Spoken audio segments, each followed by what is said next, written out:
Que la paix et la grâce de notre Seigneur Jésus-Christ soient avec vous tous. Saint, Saint, Saint est le Seigneur Dieu, le Tout-Puissant, qui était, qui est et qui vient. Aujourd'hui, on va lire ensemble le psaume 31. Éternel, je cherche en toi mon refuge, que jamais je ne sois confondu. Délivre-moi de ta justice. Incline vers moi ton oreille. Hâte-toi de me secourir. Sois pour moi un rocher, un protecteur, une forteresse où je trouve mon salut. Car tu es mon rocher, ma forteresse, et à cause de ton nom, tu me conduiras, tu me dirigeras, tu me feras sortir du filet qu'ils m'ont tendu, car tu es mon protecteur. Je remets mon esprit entre tes mains, tu me délivreras, Éternel, Dieu de vérité. Je hais ceux qui s'attachent à de vaines idoles, et je me confie en l'Éternel. Je serai par ta grâce dans l'allégresse et dans la joie, car tu vois ma misère. Tu sais les angoisses de mon âme, et tu ne me livreras pas aux mains de l'ennemi. Tu mettras mes pieds au large. Aie pitié de moi, Éternel, car je suis dans la détresse. J'ai le visage, l'âme et le corps usés par le chagrin. Ma vie se consume dans la douleur et mes années dans les soupirs. Ma force est épuisée à cause de mon iniquité et mes os dépérissent. Tous mes adversaires m'ont rendu un objet d'opprobre, de grand opprobre pour mes voisins et de terreur pour mes amis. Ceux qui me voient dehors s'enfuient loin de moi. Je suis oublié des cœurs comme un mort. Je suis comme un vase brisé. J'apprends les mauvais propos de plusieurs, l'épouvante qui règne alentour, car ils se concertent ensemble contre moi. Ils complotent de monter la vie. Mais en toi, je me confie, ô Éternel. Je dis, tu es mon Dieu. Mes destinées sont dans ta main. Délivre-moi de mes ennemis et de mes persécuteurs.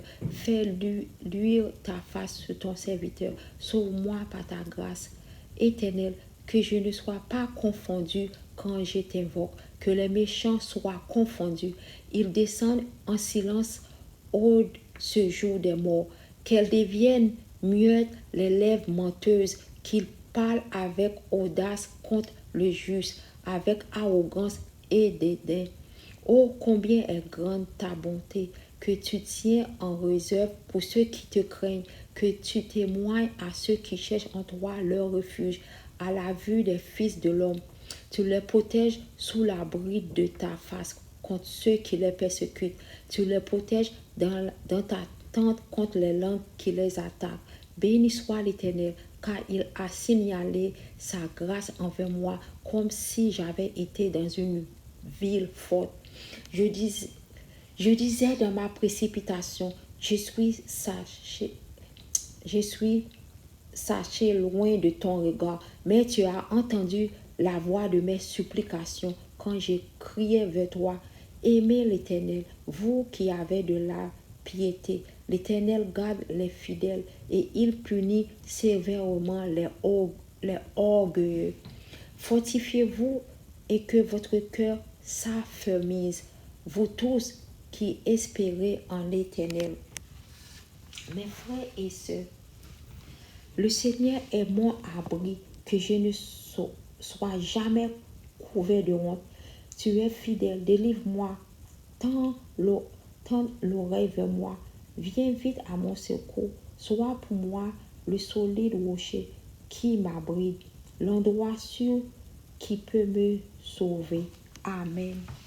Mes frères et sœurs, Dieu t'aime. Ce n'est pas la volonté de Dieu que quiconque périsse, mais pour que tous parviennent à la repentance. Mes frères et sœurs, détachez-vous dans le monde et tournez-vous vers Jésus-Christ de Nazareth avant qu'il ne soit trop tard. Vous qui regardez cette vidéo maintenant, qu'attendez-vous pour donner votre vie à Jésus? Jésus-Christ est le chemin, la vérité et la vie. Tu ne peux pas vivre indépendant sans Dieu.